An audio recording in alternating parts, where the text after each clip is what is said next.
Live sa tanghali. Brigada Weather Update. Weather Update.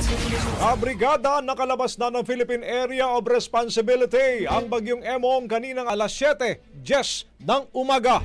Ayon pa sa Pag-asa, huli itong namataan sa layong 695 kilometers northeast ng Itbayat, Batanes.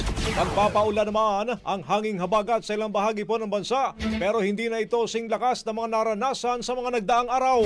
Kabilang sa mga nasa ilalim ng yellow rainfall warning ay ngayong araw hanggang bukas ng tanghali sa Ilocos Norte, Ilocos Sur, La Union, Pangasinan, Abra, Benguet, Zambales, Bataan at Occidental Mindoro.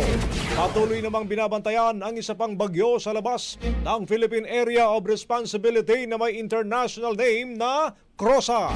Sa ngayon, wala pang tsansang pumasok ito sa Pilipinas. Ang bahaging ito ay hatid sa atin ng DriveMax Herbal Capsule. Lalaking angat, tumatagal.